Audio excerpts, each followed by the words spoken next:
Un commercial, ça rapporte, mais ça coûte aussi forcément cher. Peut-on s'en passer? C'est la question qu'on pose aujourd'hui à Evelyne Platnik-Cohen, fondatrice et dirigeante de Booster Academy. On vous écoute. Tout le monde y a pensé au moins une fois dans sa vie. Ai-je besoin de commerciaux, surtout avec la révolution des outils digitaux, d'Internet, le web, etc. Et le lead, le marketing direct. Allez, je supprime tous mes commerciaux. Je parle en B2B, mais en B2C aussi. Et en fin de compte, on s'est rendu compte que c'était très compliqué de s'en passer. Alors, certains ont réussi et certains n'ont pas réussi. Dans ceux qui n'ont pas réussi, il y a l'e-commerçant. Le fameux e-commerçant, lui, rêvait, quand c'était en plus un pure player, que tout allait se faire sans commerciaux. Et vous savez quel est le pourcentage en moyenne de ventes qui demandent un décroché téléphonique en amont de la signature? Je pense que vous allez nous le dire, parce que j'en ai aucune idée. Et c'est 80%.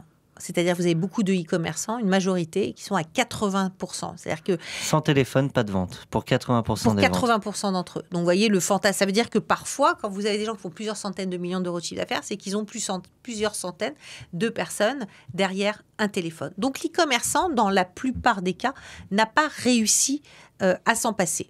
Les grandes surfaces de vente se posent la question dans le retail.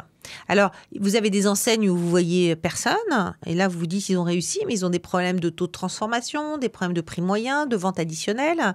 Donc, quel est le juste bon nombre de collaborateurs sur la surface de vente? C'est une vraie question.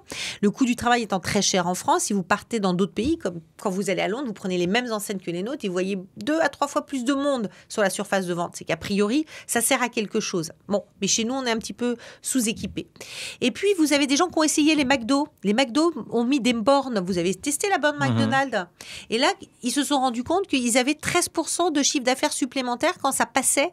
La vente additionnelle, suggérée de façon absolument systématique, faisait 13% de chiffre d'affaires complémentaire que ne pouvait pas faire une personne derrière le desk.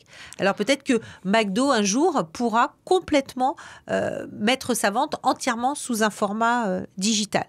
Et puis, vous avez des métiers dans lesquels on s'en passera jamais, mais par contre, on voit que les compétences de ces personnes vont fortement évoluer. Je parle par exemple du monde immobilier, je parle de la vente du neuf, par exemple. On est en ce moment chez pas mal de promoteurs et on se rend compte que chez ce promoteur, la façon dont on va contacter un client, le dialogue qu'on va faire via le mail avant même de voir la personne sur la bureau de vente fait qu'il va y avoir une transformation. On arrive à vendre. Donc vous voyez, on essaye mais on n'y arrive pas en fin de compte. Eh bien moi, je n'arrive pas à vous dire au revoir, adieu, à jamais. On se retrouve donc la semaine prochaine. Evelyne Platnik-Cohen, merci.